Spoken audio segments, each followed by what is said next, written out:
Secangkir pengharapan untuk memulai hari ini. Ia tahu bagaimana menolong kita apabila kita digodai. Sebab karena ia sendiri telah menderita karena pencobaan, maka ia dapat menolong mereka yang dicobai. Ibrani 2 ayat 18. Meskipun menanggung pencobaan-pencobaan yang paling ngeri, Kristus tidak gagal ataupun menjadi tawar hati.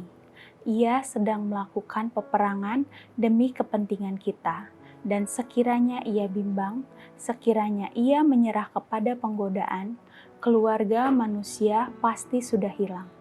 Alkitab memberikan hanya sedikit saja keterangan tentang perjuangan dengan iblis dalam penggodaan di padang belantara. Tetapi itulah suatu ujian yang hebat sekali. Kristus keluar sebagai pemenang, menanggung ujian dan pencobaan itu demi kepentingan kita. Betapa sedikit manusia dapat mengerti kekuatan penggodaan yang dihadapi Kristus. Betapa sedikit manusia mengerti tentang ujian itu, atas mana tergantung nasib dunia ini. Penebus dunia ini bukannya berperang melawan daging dan darah, melainkan melawan segala penguasa dan kuasa, melawan penghulu dunia yang memerintahkan kegelapan.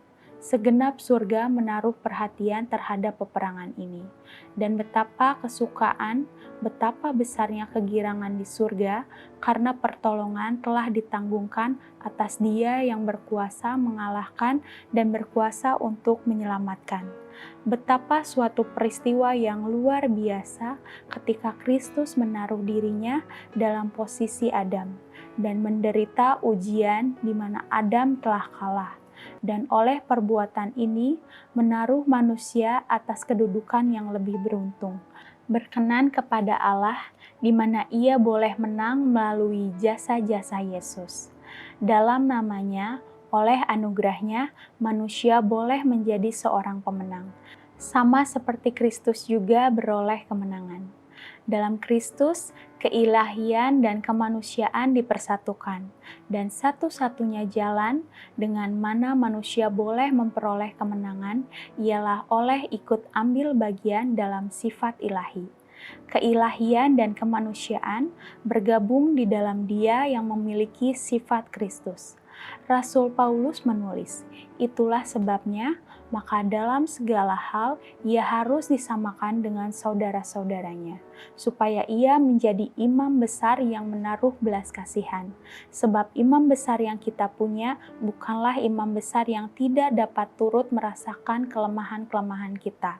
Sebaliknya, sama dengan kita, ia telah dicobai, hanya tidak berbuat dosa. Demikianlah renungan kita hari ini. Selalu mulai hari Anda dengan secangkir pengharapan.